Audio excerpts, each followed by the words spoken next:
Listening Library presents Marvel's Phase 3, Marvel's Captain America, Civil War, Marvel's Doctor Strange, Marvel's Guardians of the Galaxy Volume 2, by Marvel Press and adapted by Alexander Irvine. Read for you by Tom Taylorson, Bradford Hastings, and MacLeod Andrews.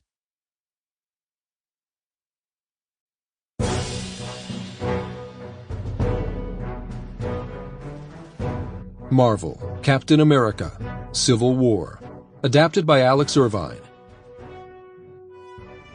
Prologue, 1991. Somewhere in the Soviet Union. A Soviet officer named Karpov punched the secret code into the keypad protecting a secure locker deep inside a remote base that did not appear on any map. The door opened, and he removed a small red book. It contained, among other top-secret information, the elaborate series of command words that would reactivate the experimental subject known as the Winter Soldier. This was only to be done for critical missions, but Karpov had just such a mission to complete. Only the legendary Winter Soldier could be trusted to do it. As Karpov entered the laboratory, the Winter Soldier, barely conscious, was taken out of his stasis tube and brought into the laboratory. Soldiers locked him into a chair with a metal framework overhead, taking special care to secure his cybernetic arm. The containment divide dropped down to lock in place around his head. Karpov nodded at a technician who activated large electrodes. Their crackle filled the room, along with the Winter Soldier's screams. Karpov cared nothing for the Winter Soldier's pain. He only wanted a functional asset to execute the mission. When the electrodes had finished their work, the Winter Soldier slumped, limp in the chair.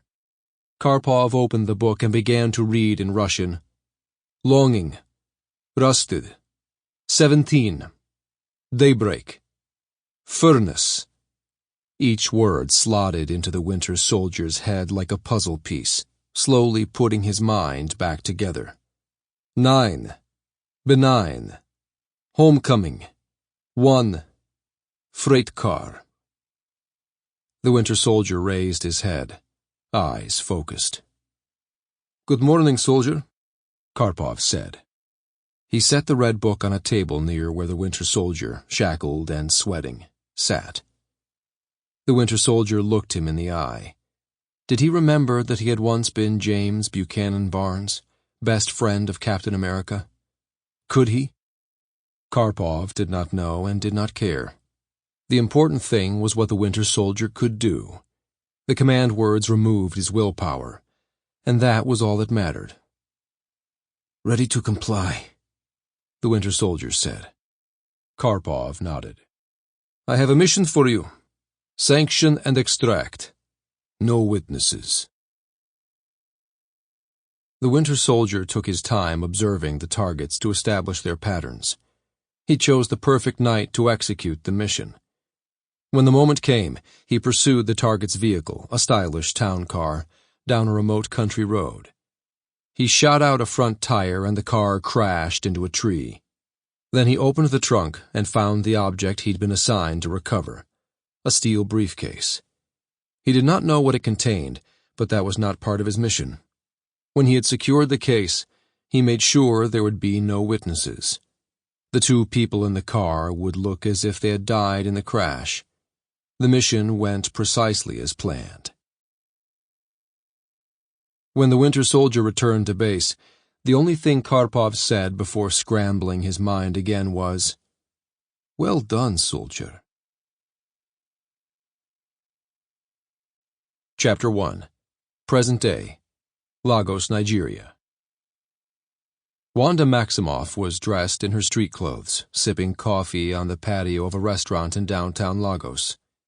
As an Avenger, she was known as Scarlet Witch. She acted casual as she listened to Captain America's voice through a hidden earpiece. He was watching the area from an upper-floor window in a hotel down the block. All right, what do you see? She looked around. The restaurant was across from the police station they were staking out. A pair of uniformed officers stood near the door. Standard beat cops, small station, quiet street.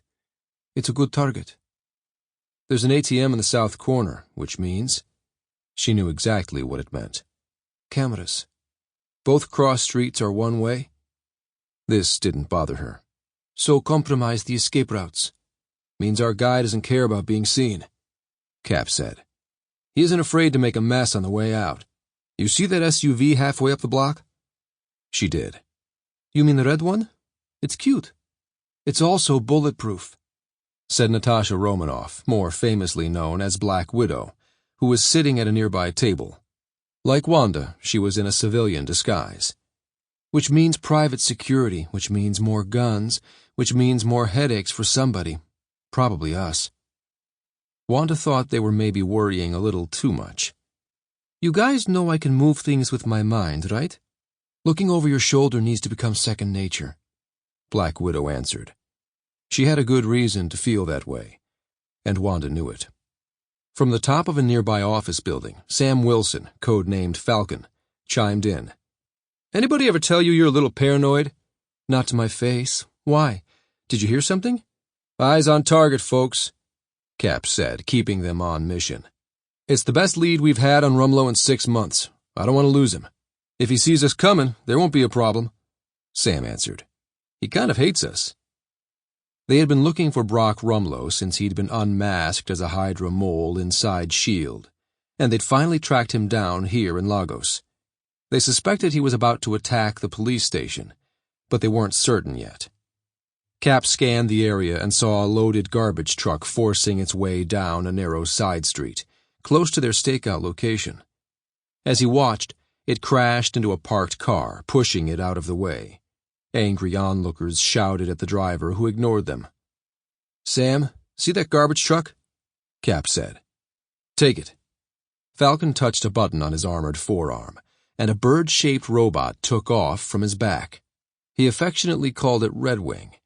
It soared over the adjacent buildings and swooped down to street level, hovering under the truck. Give me X-ray, Falcon said.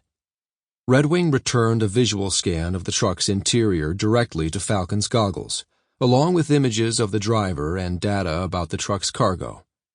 The truck's loaded for max weight, and the driver's armed, he reported. It's a battering ram, Natasha said. Cap realized she was right. Go now, he barked. Why? Wanda asked. Cap was already moving. He's not hitting the police. The Avengers swung into action as the garbage truck accelerated out of the narrow street and across an open square in front of a research facility. A sign near the fortified gate read, Institute for Infectious Diseases.